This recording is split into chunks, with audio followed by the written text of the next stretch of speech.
Chers fidèles, avec cette vidéo, nous souhaitons répondre à une question posée par une mère abonnée à notre chaîne. Cette personne est la mère d'un enfant souffrant de détresse mentale et sa préoccupation est de savoir comment sauver l'âme d'une créature qui n'a pas la capacité intellectuelle de comprendre certains concepts. En effet, cette préoccupation est partagée par de nombreux parents d'enfants atteints de troubles mentaux.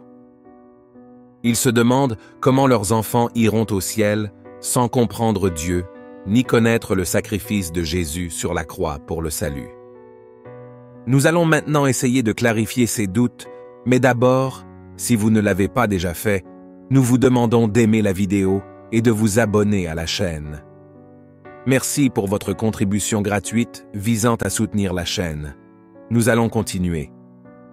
Certaines religions croient en la réincarnation comme une forme de dépassement du karma ou du péché et considèrent les personnes handicapées comme des individus qui ont commis des erreurs dans des vies antérieures et méritent donc leur souffrance actuelle.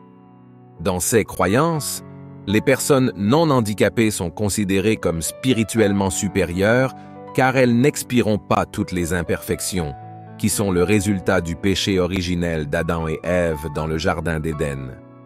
Leur désobéissance à la parole de Dieu a introduit le péché dans le monde, provoquant les imperfections et la mort de l'humanité.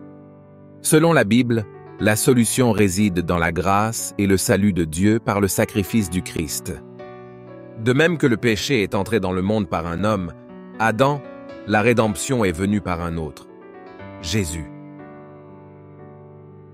Le livre des Romains dit clairement « Si par la transgression d'un homme la mort a régné par lui, à plus forte raison, ceux qui reçoivent la provision incommensurable de la grâce de Dieu et le don de la justice par un homme, régneront-ils dans la vie, Jésus-Christ. » Par conséquent, tout comme une transgression conduit à la condamnation de tous les hommes, un acte de justice conduit à la justification qui donne la vie à tous les hommes.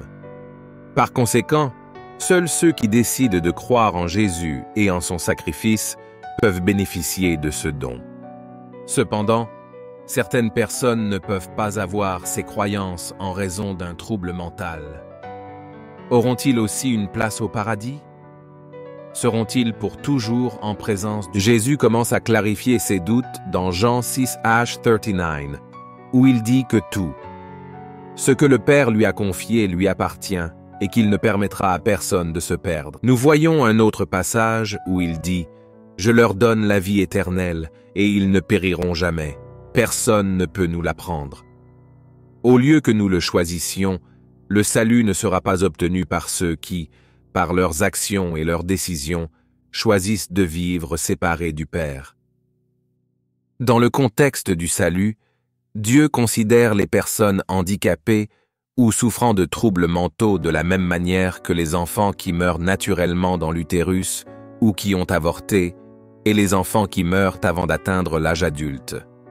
En d'autres termes, le sacrifice de Jésus suffit à les sauver, parce que le Seigneur lui-même a montré son amour particulier pour les enfants et les pauvres en esprit. Regardez ce que Jésus a dit « Laissez les petits enfants venir à moi, ne les empêchez pas, car le royaume des cieux est à ceux qui leur ressemblent. » Matthieu 19,14. Dans le livre de Samuel, nous trouvons le roi David déplorant la mort de son nouveau-né. Les paroles de David à l'enfant étaient « Je ne peux pas le ramener, j'irai vers lui, mais il ne reviendra pas vers moi. » David était certain qu'il serait un jour avec son fils pour l'éternité, même s'il savait que son fils était mort sans la capacité de croire en Dieu. Une telle croyance reflète la grâce merveilleuse du Seigneur. De même, si vous avez un enfant ou un parent ayant des besoins particuliers et des capacités cognitives limitées, le sacrifice de Jésus suffit à le sauver. Nous pouvons être sûrs que le Seigneur accueillera cet être cher. Il y a un autre aspect crucial à considérer avant qu'une personne décide de mettre sa foi en Christ. Dans le cœur de Dieu, il y a le désir de croire en lui. Donc le salut ne vient pas de nous, mais est une initiative divine. Ce choix a été fait avant la création de toutes choses, tout comme les sauvés ont été choisis avant la fondation du monde, et c'est ce que dit la parole de Dieu. Regardons ce qui est écrit dans Éphésiens 1, 4, 6. Dieu nous a choisis en lui avant la fondation du monde, afin que nous soyons saints et irréprochables en sa présence, dans l'amour. Il nous a prédestinés à être adoptés comme fils par Jésus-Christ, selon le bon plaisir de sa volonté, à la louange de sa grâce glorieuse, qui a été librement donnée dans le bien-aimé.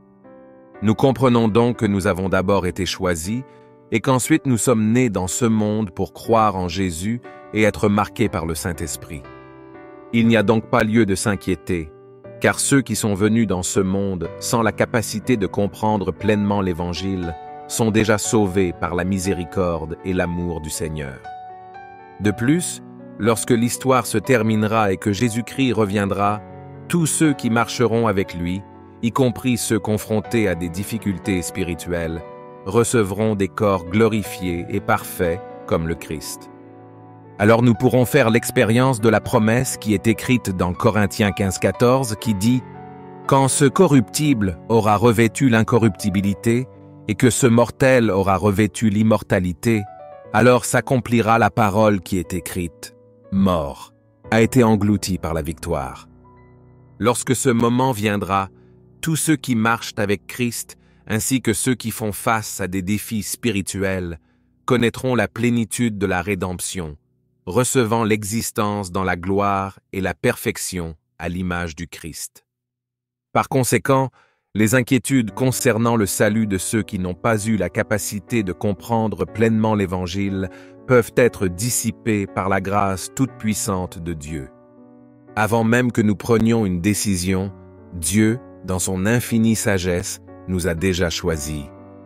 La miséricorde et l'amour de Dieu dépassent notre compréhension et garantissent que ceux qui sont venus dans ce monde sans le comprendre pleinement ont déjà été embrassés par la promesse éternelle. Nous devons faire confiance à la souveraineté divine, parce que le Seigneur est juste et compatissant. Il n'abandonne aucun de ses enfants, même face à des limitations cognitives. Au moment de la consommation, nous célébrerons la victoire sur la mort et goûterons à la plénitude de la présence de Dieu. Puisse cette vérité réconforter nos cœurs et fortifier notre foi. Que la grâce, la paix et la certitude de l'espérance que nous avons en Christ fleurissent de plus en plus dans nos vies.